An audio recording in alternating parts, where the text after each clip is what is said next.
Hmm. Uh, huh?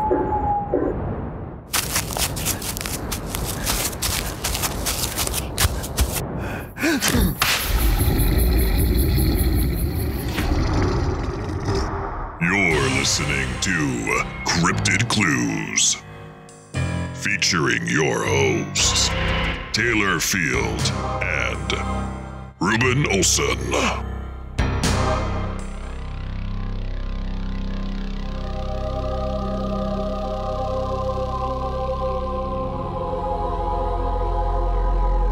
Welcome, ladies and gents and people folk. It's time for another episode of Cryptid Clues. Today we have a terribly wonderful topic for us. That is Skinwalker Ranch. Oh, maybe you've seen some episodes on TV. You've seen some stuff on the History Channel. You've flicked away from it on TV because it is not very entertaining TV. Well, do we have a show for you? Are you are you ready for a very loose episode? Oh, I bet you are. I'm Reuben. And I'm Taylor. Let's take off. Taylor, you want to take the lead on this one? Yeah, so I'm going to shout out a couple plugs. CryptidClues.ca is our home base. Check us out there where you can get our latest up-to-date episodes, and be sure to check us out in our email, cryptidclues@gmail.com. If you have any encounters or stories you want to share with us, send them our way. We also have our Patreon. And I want to give a big shout out actually to our Patreon because we have our first Patreon subscriber, which is just absolutely legendary. Kapruka, thank you for supporting the show and joining up for that tier. Yeah, it means a lot, especially because we're still just starting out, and I feel like we have a lot of fuel in our engine to just keep running with this, and it's just great that people believe in us. Thank you very much, Kapruka.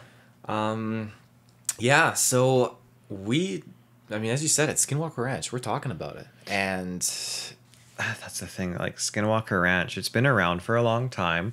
There's a lot of stories about it on TV.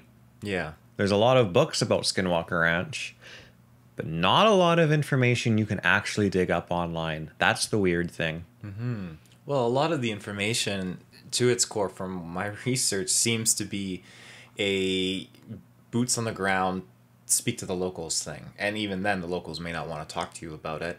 But as far as it goes, I know you had trouble finding sightings, encounters, and such, and I did as well. Like, to find like a list cataloging all these different experiences, it's non-existent in public records. That's for sure. Well, that's the weird thing is I went Googling for sightings and reports and stories from people from around the area. All of that stuff has been jammed into books that you can buy. It's been shoved into documentaries. You want to hear what they have to say? Well, it's all been like centralized in the money system. You have to buy these things. I kind of makes me skeptical of Skinwalker Ranch in a sense too. In what way? Skeptical? Because like I believe there's something going on there. Some of those stories are pretty credible. But I think it's the fact that it's now owned by like rich people, and Right. it's almost touristy in a sense, like an Area 51 kind of deal. They did file the name under trademark. I think that was like literally only a few years ago. Anyways, I'm starting to go off on a rant about it No, already. it's all So good. Taylor, you go right ahead. Let's explain the history of the ranch here for our listeners. Yeah, so Skinwalker Ranch, this is in northeastern Utah. And essentially, there are sightings and things that are reportedly to have occurred back in 1776 when European settlers started arriving. Reportedly, now I'm not a time traveler. I can't confirm. I wish I was a this. time traveler. Yeah, me too. That's over 300 years ago, so who knows if those things really happen. The core, though, of when these things, from my research that I could tell, the core time period when these started to happen was when the Shermans, I believe, moved in. And that was in the 90s. And they were only there for a couple of years. I couldn't find much if the previous owners who lived there for 60 years actually encountered much, but it just seems like the Shermans is where it really got crazy. Now, Skinwalker Ranch is 512 acres, so it's a large property. And again, when we're talking about Utah, we're getting into more like desert areas. And if you look up like images and stuff, there's lots of different like shacks on the property. It's very deserty like. So it's definitely cowboy country, I'd say. Like they're raising cattle and everything like that, and that leads into, again, one of the things we'll be talking about is mutilations and such. So Yeah, and if you Google Skinwalker Ranch now, you see the big gates up front are like biohazard symbols with alien faces in the center. What? well, yeah, they put signs up to deter people. I feel like that's going to kind of entice people, to be honest. It's so weird. Like, are they trying to attract people for the Yeah. tourism, or are they trying to push people away now? Make up your minds. So the reason that the ranch is so famous is it's got a little bit of everything. It's got paranormal, extraterrestrial, and cryptid, and I guess like orbs, lights, like dimensional. Like it's got a little bit of everything, and that's why we want to talk about it, because it's just kind of, it's our first location that we're discussing, and there's so many weird location hotspots, especially in the United States, and this one seems to just be like one of the kings of kings, I guess you could say. I feel like, because it always seems like this is like people's go-to when it comes to hotspots. I think there's a lot going on with the UFO phenomenon in that area. It's the cryptid side that really gets me. There's a few weird animal sightings and stuff like that, but getting down to the nitty-gritty for what you can find online, there is nothing about Bigfoot sightings or Dogman sightings, even though when you look up Skinwalker Ranch, Bigfoot's mentioned as a common sighting in that area. Okay, where are the reports? There's Bigfoot sightings everywhere on the planet, but I can't find a single one for Skinwalker Ranch. But I also haven't purchased all the media or watched all the documentaries, so maybe I'm missing some that are locked behind a paywall. A lot, yeah, maybe. A lot of these documentaries, at least the two that I watched, they were focused primarily on the extraterrestrial. They acknowledged that there were other things there, and they say, like, yeah, if you come out here thinking you want to see a Bigfoot, you know, you'll probably say, like, yeah, I saw a Bigfoot, and then it's just a matter of deciphering the credible sources from the uncredible. But they acknowledge these things, but it just seems like their only attention is the UFOs. Their cameras seem to just be looking at the skies, watching the orbs and the shapes and stuff like that, which is interesting, because I feel like with how fortified it is now, which we'll talk about later, it just seems to me like they must have evidence of, you know, cryptids roaming around or something like that. Unless, Well, not as anymore. notorious as they are for getting on trail cams and stuff like that, definitely seen lots of stuff about Dogman, and then it's just like a fuzzy black spot in the camera. Yeah, yeah. I guess I'll start with where it started. So, Terry Sherman. Now, this is the guy that bought the property in the 90s, and he lived there with his family for 18 months before he sold the property away. Now, the property was vacant for, I believe, around 7 years before they moved in. Just a long time. And he wasn't there for very long. No, they were only there for 2 years. It's the curse of the Sherman. The only thing he can say is, "Sure, man. Hey, you want to buy my house? Sure, man." All right, Terry, we love you. I guess, you know, shortly afterwards, when they had moved in, I think, now, they described it as like a large humanoid wolf moving towards their cattle.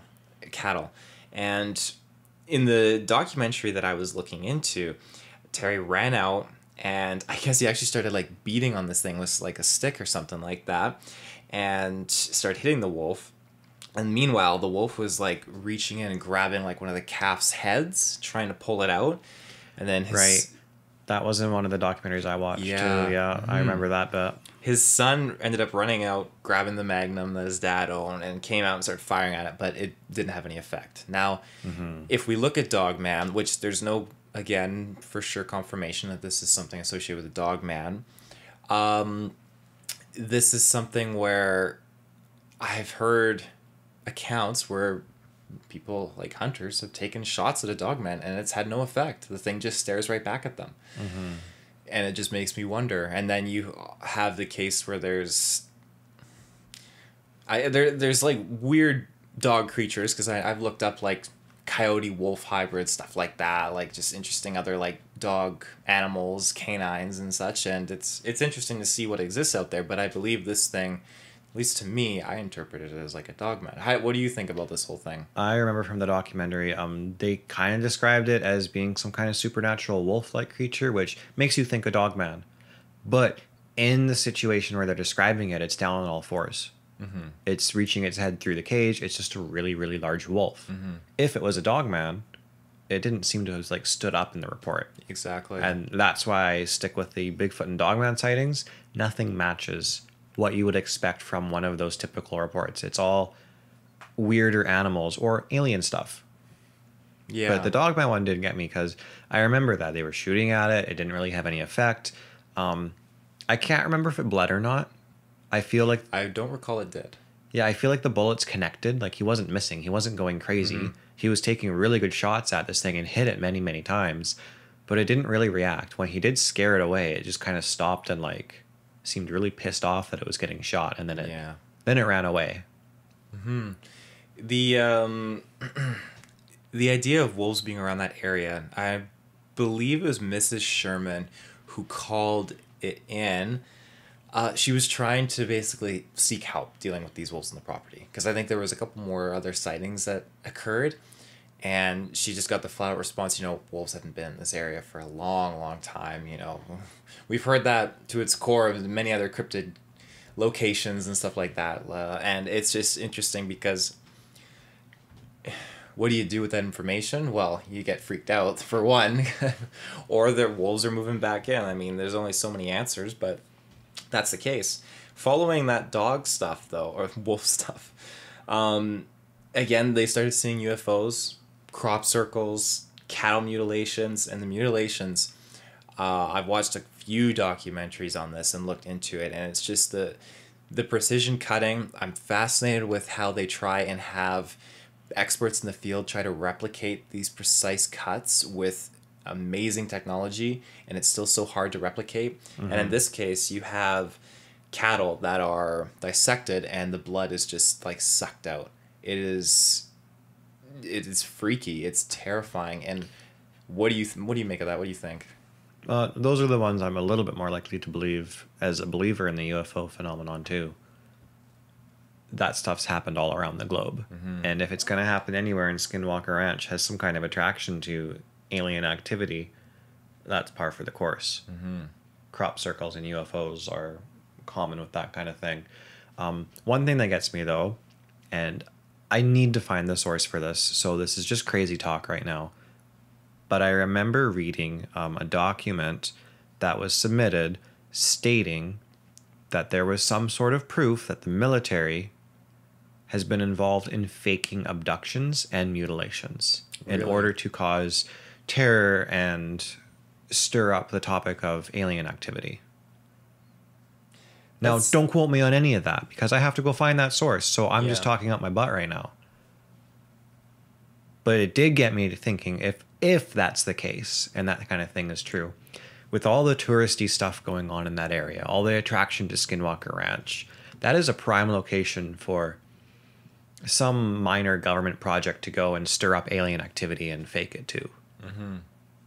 Or if it is real alien activity, going into the whole portal thing later on, which I'm kind of jumping ahead a bit, that could explain why there's some stuff going on at the ranch, if there's any relation there.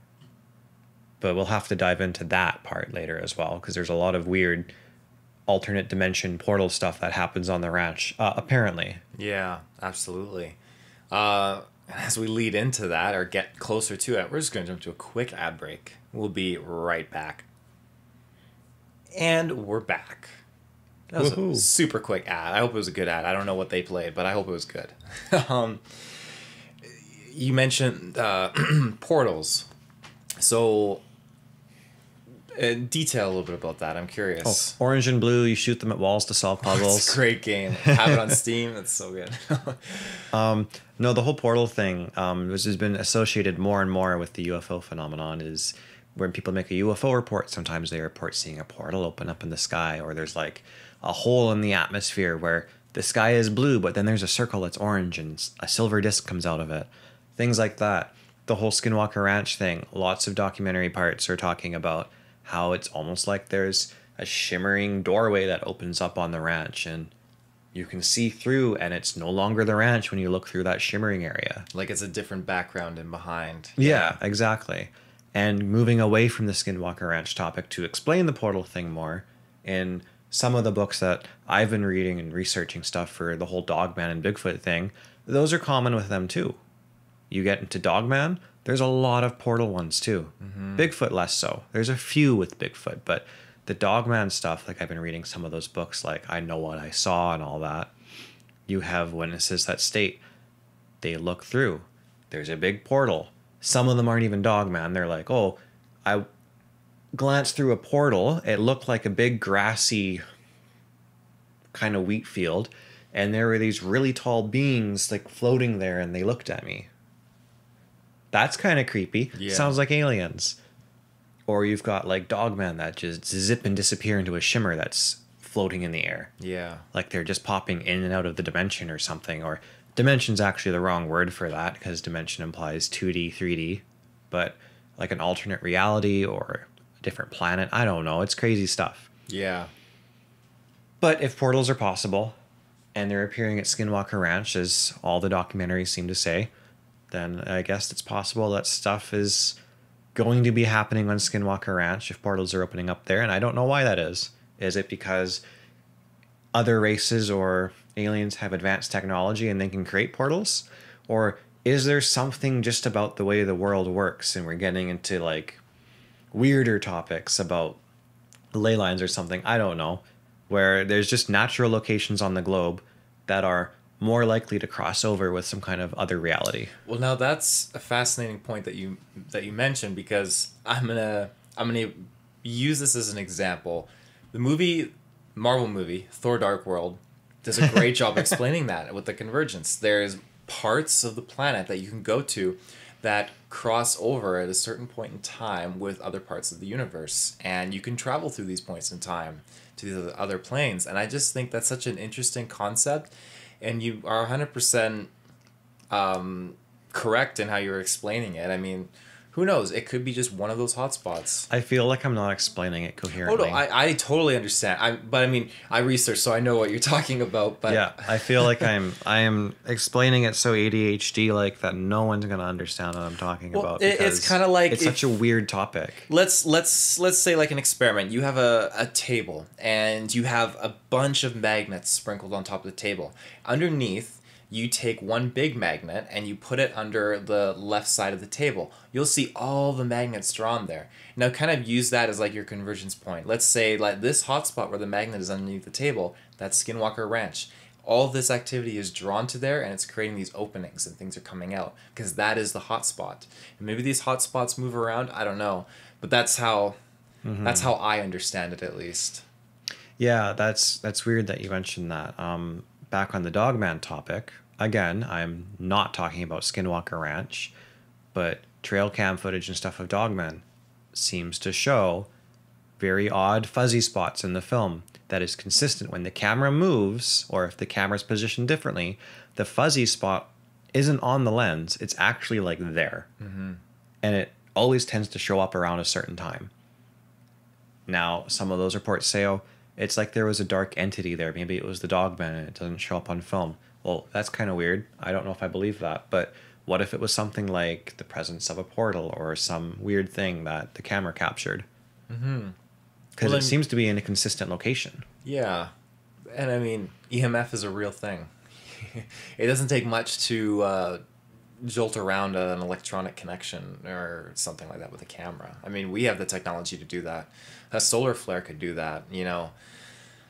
I've seen enough episodes of Stargate to know what a solar flare does. Yeah. What else do I have here? So after... This is interesting. So after Terry Sherman they were done with it. They couldn't handle anymore. There were too many sightings, too many crazy things going on. There obviously were a lot of skeptics that thought like, well, we didn't hear much complaints from the previous landowners, so why are you guys so special, you could say. Like, why is this all happening now? A guy, I believe it was out of Las Vegas, he was super into like the alien paranormal stuff, and he bought it off of Terry Sherman and his family, the property. Is this George now? This is Robert Bigelow. Bigelow, Okay. yeah. Robert Bigelow. He purchased it for $200,000. Which, I mean, for 512 acres, like, that's a stellar deal. Mm-hmm. So again, this was this is due to him being convinced by the stories of the mutilations and everything, and the strange lights and the impressions in the crops and the grass and everything and stuff like that. So Good way to sell your property for lots. oh yeah. I guarantee Terry Sherman made a profit, I'm assuming, on this property. Or I mean, I don't know how much he paid for it, but I'm assuming he made a profit. That's another good thing for like the skepticism of Skinwalker Ranch. What a way to sell to a collector. You know, you get like a really nice mint eBay item or something. It's technically worthless. Nobody wants it except the collectors. It's the collectors that jack the price up. Yeah. So if you say you have a property where everything's happening, UFO sightings, Bigfoot, Dogman, whatever, what have you, anyone interested in that topic that has money will probably want to buy it if you sell it to them. Yeah, 100%. And sure enough, I mean, Robert Bigelow sure did. The interesting thing, though, Terry Sherman didn't leave. He stuck around. He actually had, I believe, some cattle still on the property and worked as a caretaker on the ranch, which I thought was very interesting because I think he was still seeking answers and trying to figure out certain things. And I don't believe he moved that far away. Like, far enough away, I think, where things didn't continue to happen to them. But on that note of things continuing to happen, I believe when Robert took over and brought in, like, researchers and stuff like that, from my research that I could find, many people had accounts of things following them off the ranch and coming home with them.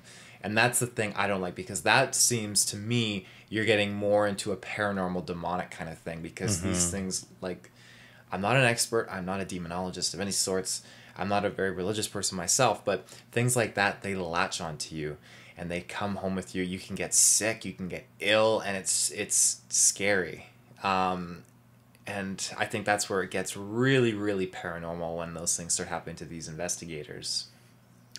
So when we go hunting for Bigfoot, Taylor, are you going to be scared of some Sasquatches latching onto you and following you home? I've heard accounts of them doing that. Not latching on, but like following people for miles. But like, you're safe. You're in the center of a city. Yeah, but I'm on farmland. Yeah, that's I'm the true. one that should be scared. That's true. It makes me wonder if it's something like, do they actually follow, or do they just coordinate and say, hey, yo, northern group, go offer some spooks to these people. It's like, the midnight hoop. Yeah, like 101 Dalmatians when they're all barking. It's just all the Sasquatches. exactly. Whoop. 100%. But yeah, I'm curious, what are your thoughts on that paranormal aspect of these people leaving Skinwalker Ranch and getting ill and things like latching onto them? It could be placebo in a sense too, that they believe that kind of thing. They're scared of something following them home. They get home. They're affected because they believe they're going to be. I mean, if you're going to get really sick, you can fight it off by trying to stay healthy, drinking lots of water and stuff, and believing you're going to get better fast. Yeah. If you start getting sick and get like, oh man, I'm getting sick, I'm getting a cold, you'll crash on the couch and you don't do anything about it, you're going to let yourself get sick, right? Maybe there's something like that going on too. Or maybe there really is stuff following them home. Maybe it is demonic and spiritual, who knows? If it's the alien side of things, does that mean the alien side of things is demonic? Or does it mean the aliens are very possessive of the ranch and they want to scare some people away? I don't know. There's a million different answers to Skinwalker Ranch because there's so many things that apparently go on there. Yeah. There's no explanation for any of it. And that was one thing that, I don't know if you have the name in your notes. I certainly don't. The National Institute of Department Science, something it's or other. like NIDA or something like that. NIDSCI was their short name. They set up on the ranch for quite a few years to research there. Their final conclusions in all the studies they did, all the cameras they set up around Skinwalker Ranch, they witnessed a lot of crazy stuff off camera. Whatever was there, they said, seemed to be intelligent enough to not leave any evidence behind. There is nothing scientific about it, and there is nothing we can prove. That was it. That's what it all boiled down to. Skinwalker Ranch, in their theory, likes to show off for visitors. People come in, they see new stuff, they stir up some trouble. Maybe the ranch doesn't like visitors, and that's why things get kind of weird when new people come in. But it settles down after some time. Even the researchers couldn't get a lot to happen in their last couple of years.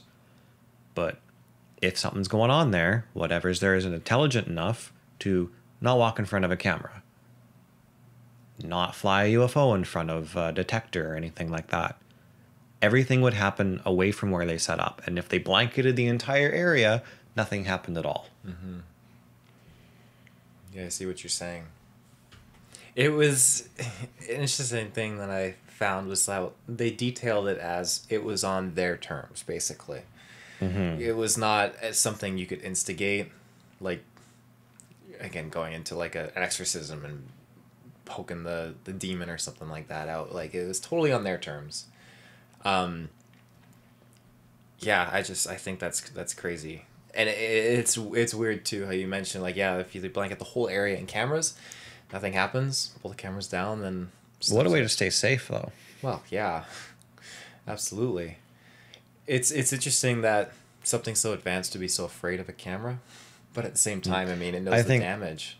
The only way to explain that away is if you're a spiritual person, or if you're religious and you think, well, maybe it's not time for things like that to show itself mm-hmm. yet. There's a bigger plan for the fate of humanity or whatever. Mm-hmm.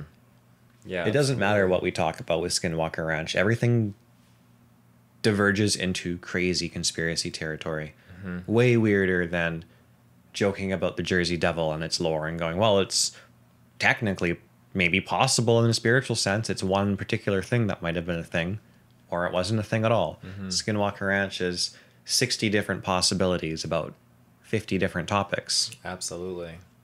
There's almost nothing to really narrow it down to mm-hmm. describe the entire thing. Mm-hmm. It is such a strange location. If I had to narrow it down, is it some kind of weird phenomena on the planet that just is attracted to a certain location? Or is it a way to stir up tourism? To make people talk about UFOs, make people talk about the ranch, and maybe even divert attention away from something else. Who knows? Mm-hmm. Mm-hmm. Well, the tourism thing, I mean, that's such a big contender. I mean, again, like our local cryptid, Okopogo, look at Bigfoot. There's conventions. Look at Loch Ness Monster. I mean, take your pick. I mean, it's all tourism. And it's a shame that it's been turned into that because it I don't want to say compromises, but it creates an issue mm-hmm. with the original belief and the original, like, what really was going on. The evidence that exists in witness accounts, I feel like that's just it. Like, it is evidence, but when you bring in so much tourism, it can counteract it. Mm-hmm. The consumerism is what really gets me. You want to learn something about Skinwalker Ranch, you got to watch a documentary, you got to pay for something, you got to buy a book. Mm-hmm. It's a way for them to make money, if there's anything true to it, but it also makes it very unbelievable in a sense too, that you can't just naturally find this information like you can with all the other cryptids and all the other stuff that happens. If you want to read about UFOs, there's a million of reports all the way out there. Like, you can just go anywhere online and find so much information. You can do your own research and you can try to put things together, look for real evidence, or is it a hoax? I don't know. You can kind of figure out whatever you want to figure out because there's so much information. Yeah, absolutely. But of course, there's no concrete evidence for any of it, which is why it's all speculation still. Yeah. Well, again, the biggest thing of evidence we have is eyewitness accounts, but not all of them are real. A lot of them are just, I don't want to say a misconception, but a incorrect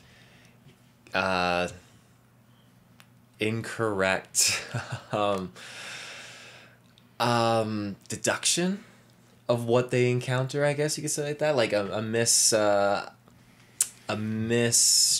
what is the word? A misqualification? No, not misqualification. Misidentification? That's the word. Yeah. Thank you. A misidentification. Yeah. Well, wasn't that something that department was talking about while they were researching there too, is a lot of the people they interviewed, they were able to talk to those witnesses and determine they most likely saw a meteor mm-hmm. or they saw something up in the sky and it wasn't mm-hmm. what they thought it was. Because you're on Skinwalker Ranch, you think you're more likely to see something, so you get tricked into thinking you saw something. Mm-hmm. And the things that happened that were very, very freaky, there were a lot of things that happened that had multiple eyewitness accounts seeing the same thing. Yeah. There's one in particular, and I believe this was in... Again, I'm still trying to piece together if we did see the same documentary, but I'm convinced that we probably didn't. But they did highlight a story and someone's experience, and it was two people that experienced it. And basically, I believe they're out on a roadway, and there was like an orb that formed into like an orange like ring, this like portal, right? And the ranch was behind the orb, or not the orb, behind the portal, but looking through it, it was completely different, and there was a humanoid, skinny creature thing, human-like, crawling on its body and like dragging itself with its hands, pulling itself through, and it pulled itself through the hole, and then it just sauntered off into the darkness of the woods. Like, well, that's spooky. That was, and I believe that was two people that witnessed this. Okay. Like I can't even fathom. Like, it just seems like something out of a horror movie. Yeah. No, I mean, that's super creepy. Two people's not a lot of people for that kind of an account. Mm-hmm. It's just enough. Like, if you're solo, it's one thing because you question yourself. But if you have that reassurance, then I think that changes between it. those two people, if they're telling the truth, they have each other to bounce off of and realize that what they saw was real. But sharing that to the public just means, well, maybe they were collaborating on a hoax. I don't know. Yeah, I mean, there's always that chance. I mean, it's hard to really tell. I'm going to quickly throw to an ad break again. Sounds good. Okay, we'll be back. And we're back. Legendary. It just goes so fast. So, do you have any other notes or anything you want to talk about on portals and such? No, I think I covered portals enough. It's a crazy topic as is. Yeah. Mm-hmm. As far as the mutilations in these hotspots go, in relation to Skinwalker Ranch, which is obviously like north of Utah itself is relatively low on accounts of mutilations and sightings. But once you go north, it starts to pick up. And the active hotspots, it seems like, looking at several maps, once you get into Colorado, Kansas, Nebraska, Missouri, it seems like those like core points are just full of them. And then there's, again, like the outside border, they don't call them territories, they call them states, right? United States of America. Texas, Oklahoma, Arkansas. I'm a Canadian. My goodness. I know. I had a moment. It happened to us, eh? That's what you get for living in an igloo, eh? An igloo, eh? I gotta walk my beaver pretty quick here. But yeah, there are all these massive hotspots that are like central southern United States. So I just find that fascinating. It's very interesting. Now the history, though, back to Skinwalker Ranch. The history. I was looking into the native history around this area. So it looks like from what I could find, we date back to the Navajo, and I hope I'm pronouncing this right, the Ute Native American tribes that occupied the area around the present-day Skinwalker Ranch. And I don't know what information on this is accurate or whatnot, so I don't want to go too much into it out of respect.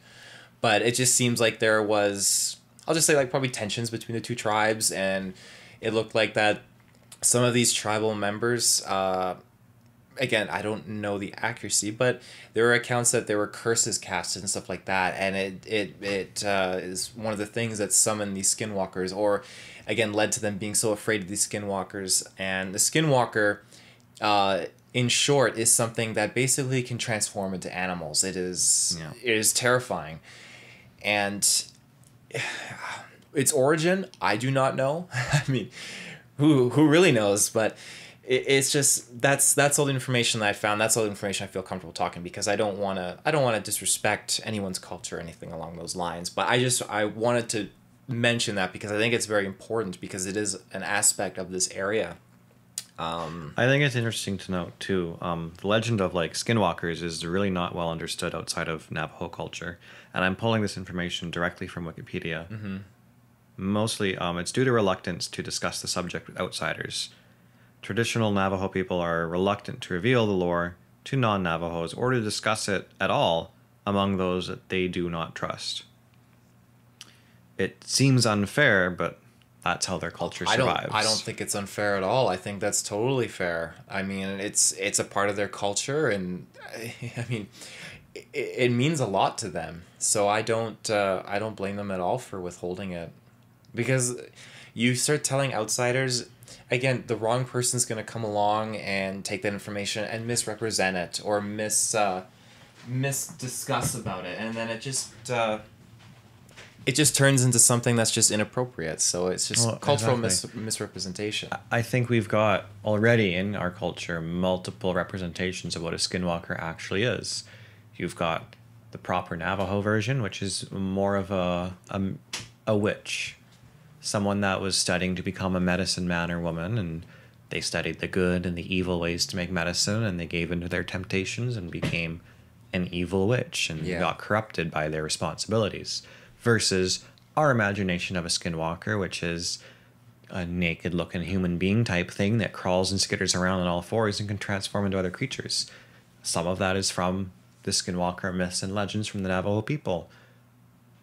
But our interpretation doesn't include anything about their magic or medicine or anything like that.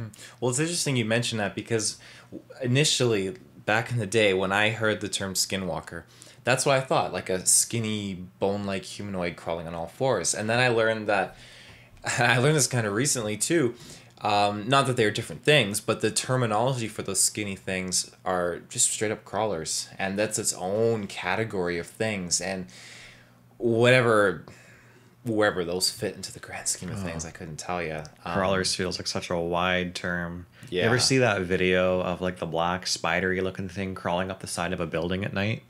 And it's huge. I have. The size, like way bigger than the windows and stuff that it's scaling. And it's got really, really long, gross, pointy legs. And it latches on above the window and skitters up really fast. And then another big leg comes up and it puts its leg on another windowsill and skitters up really fast over a building. Ugh. It's a chubafafi. It's a jobafafi? Oh. I would have to find out where that video is from. Yeah, no kidding. Oh, gosh. What do I have here? Ownership history, unless you had something. No. I was just going to say this is such a loose episode. You have your notes. I, unlike all the other episodes, have almost zero notes. I wrote as much as I could, realized I was just pulling information from Wikipedia because nothing else was really available. There's all these other like blogs and sites you can go to that state the exact same thing. It was so hard to do research on Skinwalker Ranch. Yeah, that's just without having to put money down on a book or something. Well, and I mean, I don't blame you at all. I mean, yeah, you looked for the research and tried to find it, and it is hard. Like, I was sourcing through so many different blogs, and again, I watched a couple documentaries, and just I was trying to do that research, and it is, like you said, it is skeptical. There's this paywall behind that kind of stuff because, again, granted, you have to know where to look. Like, if I'm looking for Dogman stuff, other humanoid stuff, cryptid stuff, like, there's certain parts that in areas on the internet I know I can go to find pretty good information. But this is that one thing, and I find it so interesting that it's just shrouded in mystery. There's no, like, solid, concrete source of content to go to. It's just very basic, like, this is the time period of people who owned it, and now there's like sightings of lights and stuff, portal stuff. It's just very much the same, and I feel like it's just a cycle of information that's being fed to us. I feel like I know that there is a lot of stuff withheld, and they don't talk about that. Even some of the documentaries that they dish out for TV, it just seems so showcased, like they make it out like it's something else, and that kind of bothers me, but I understand it's reality TV sometimes and they gotta make a push for that kind of thing, but I feel like it shouldn't be subject to that because this is a very terrifying location, at least in my opinion from what I've seen in this research, and there are some very fake hoaxy things that are going on there, but at the same time there's a very real source of energy, I'm going to say, that is operating in that area, and whether it's still operating there, I don't know. I haven't heard and was able to find anything recently that has emanated out of there, and maybe I wasn't digging in the right places, but I was digging. I just know now that, and this will lead into my ownership history scenario here, I know now that Brandon Fugel, who owns it, and how he acquired it is very interesting, but they have secured it out the wazoo. You can't just walk out there and go in. It is fortified. It's locked down now. Yeah. So In 1905 to 1916, you have someone named Monk Chauvignat, who resided there. 1914 to 1945, Henry Lister.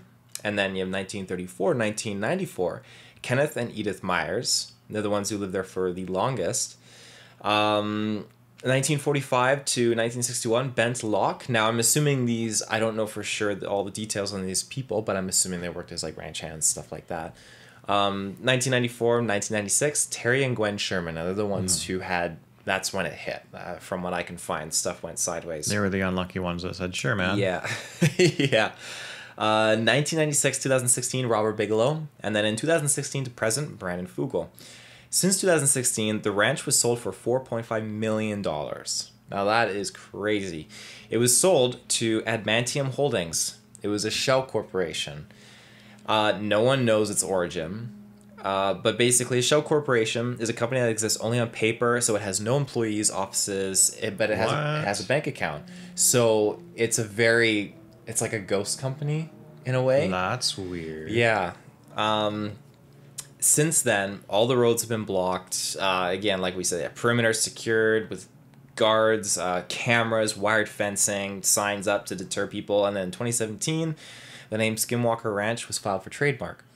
Brandon Fugel, now, I don't believe he came out publicly right away that he owned it because of, he is rich. He's got, holdings in different companies and stuff like that. And I imagine he didn't want to probably like, hey, like, you thought I was a regular kind of like Joe Blow. Well, I got this fascination with aliens. I don't want to compromise like my stature amongst these corporations and businesses, which is fair. I mean, people look at you like, oh, you believe in aliens, and they kind of like incline their heads sometimes at you.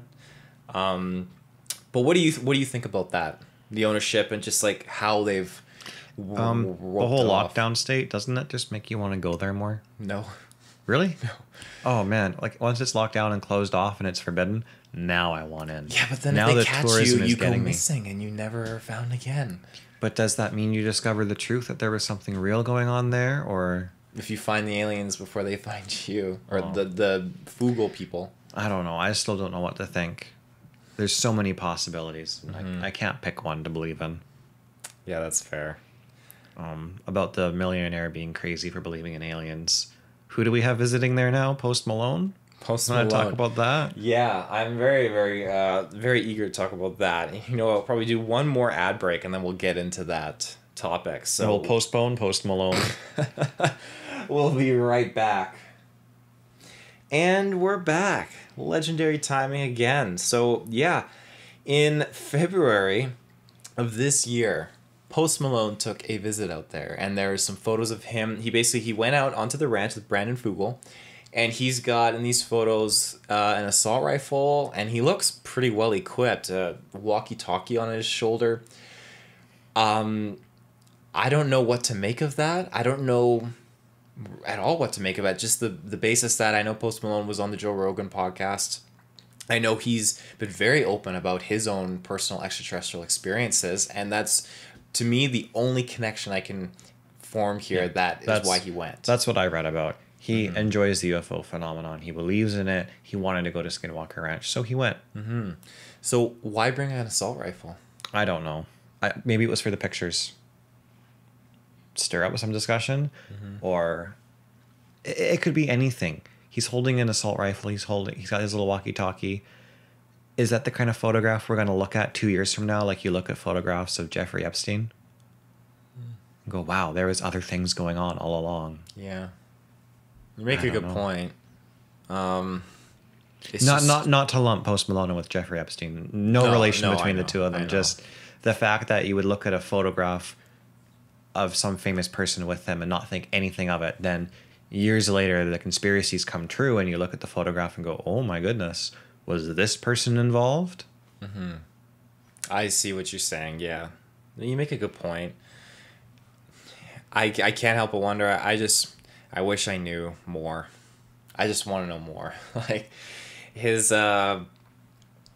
experiences. I really would love to. Again, I'm not into that whole kind of like musical scene, but I really would love to talk to him because I'm curious to know like what he experienced back when he was younger and what he experienced then. I mean, from one of the accounts that I could kind of researched on what he was saying, like when he was young, and just his parents were very strict on this sort of thing. And again, they had sightings out their windows of these lights up in the sky and stuff like that. What we're saying is, Post Malone, come on our show and talk to us. Yeah, yes, please. That would be amazing. But yeah, I mean, him just to bring a gun out to that ranch, I mean...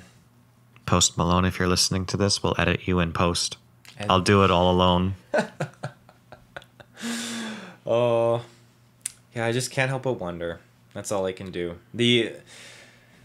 The interest behind it, why he was given the opportunity to go to the ranch. Maybe it was frugal fan. This is why it's been locked down before that. He was able to enter while it's been locked down. During lockdown, yeah. And what? Even the way the photos are taken, they're very specific backgrounds. So I imagine, like, obviously we've seen lots of footage of maybe they're filming a movie there now. That would be the way to discredit it too. Oh yeah, I mean that, or it could be even them, because I know they're doing another season of that series, right, based on Skinwalker Ranch. So maybe he was incorporated into it somehow. Who knows? There's a million different things that they could totally. He's doing the music for it. Oh yeah, you never know. There's a million different routes that they could spin it, and I mean, we'll just never really know the truth. Maybe that's because we're in denial of what they tell us, or what they say is really the truth. But who am I to really know? Too many crazy things going on all at once. Yeah, it's like they're cashing in on it. But are they? Mm-hmm. We'll never know. Mm-hmm. It's not like an Area 51 scandal where you can get a whole bunch of people to just go in and go guns blazing. Naruto run around behind on camera and everything. Oh, that was a dark time in our history. Yeah, I mean, yeah. It's not to jump ship to another site, but the fact that, again, they were saying we will use force to, like, against anyone who tries to come in here. I understand, you can't have civilians going on a military basis. Not 100% chance, absolutely. But I just feel like, what if there is something that they were actually protecting and defending? Like, what if there is something in there? Like, it's just one of those things that I just like to think about in the wee hours of the day. But yeah, I don't think I have anything else on Skinwalker Ranch. Just it's interesting start. People talking about how is this really extraterrestrial? Is it government? You mentioned that. Yeah, humanoid creatures, ranch, portals, gateways, all that stuff. Crazy things. Yeah, absolutely crazy. I think the biggest thing going into Skinwalker Ranch, when I heard about it the first time, I thought of it's farmland. Maybe there's skinwalkers on there. Lots of sightings of crawlers and stuff like that. No. It's UFOs. Everything else. There's a little bit of skinwalker history there, but it's got very little to do with the actual skinwalker name. Mm-hmm. Yeah, and again, maybe that's just the way it's, like, tourism-wise. It's been pushed that, hey, extraterrestrial, that's the thing. But, I mean, there are so many things in my research I found where they were talking about, this was the Shermans, things were being disappeared, like, in their house all the time. Things were being moved around, vanished, and it just it's like poltergeist activity now. Oh, so that now we have a completely different thing. Absolutely. But then you combine that with them running their cattle and them tracking out. I think Sherman had in this account, one of his favorite cattle went missing, and he followed the tracks, and he could see, okay, it looked like it was in a panic, and there were some broken branches and stuff, and then it looked like it just I say flew up, but I say that in the sense like the track stopped. Like, where else would it have gone? It's just one of those things that, like you said, we've said it many times in this podcast, it's 60 different things. We just don't know. Yeah, exactly. You got it. X-Files. Yeah. It's just crazy to actually see a spot that you have paranormal and extraterrestrial. And I've seen occasions where there's the paranormal and the Bigfoot and the cryptid stuff. Oh, yeah. But it's interesting to see that paranormal... It's the crossover of the century. Sometimes you get like the Iron Man and Captain America scene where Bigfoot and Dogman are reported together. But then you get Skinwalker Ranch, the Super Smash Brothers of the cryptid universe. Exactly. There you go. It's just full of mystery. Absolutely full of mystery. Well, moving on. We've talked a lot about it, Taylor. Mm-hmm. What about a couple of fun topics? Oh, I like fun topics. how much would they have to pay you to go to Skinwalker Ranch? Now, is it just for a visit for any period of time, or am I there for a committed amount of time? 1 day, 1 night. You can leave the next morning. Ew. How much? I mean, You're equipped easily. with a sleeping bag, So I have to sleep. Am I sleeping in one of the cabins or just on the property? if you can get into one. I don't know. I'd have to do easily $1 billion. $1 billion. I would need $1 billion. I would go there for like 100,000. Really? Yeah, you don't need to pay me much I to get almost into want that. to take out a loan and send you there. I'll go with like a crucifix or something. I'll wear a cross, but that'll keep me safe from the super scary stuff. If the aliens are gonna abduct me, well, so be it. Jeez. At least I got some money. What if I've Buy heard some some other anime. some anime? Yeah, I've heard some other accounts of people saying like missed time periods. I would hate to, if I did go there, I would hate to be there standing in front of a window and then you snap out of it and you're in front of the door and you realize, oh my god, like 7 hours went by. That stuff freaks me out. Oh, that's super creepy. Like UFO stuff where you get abducted and then you look at the time and go, oh, missing time. Yeah. Which is a great way to try and verify a UFO topic with a witness too. Exactly. Yeah. You have any other fun topics? No, I named one that I stole from you earlier. We were You talking did about fun steal it. topics. So you get to think of one now. So let's say you go, what would be the category of event that you would want to experience? Would you want to have a paranormal, a extraterrestrial, a cryptid? If you only pick one, or a portal experience? The cryptid one would be the safest one, I feel. Really, the safest one? Over like a UFO sighting? Yeah.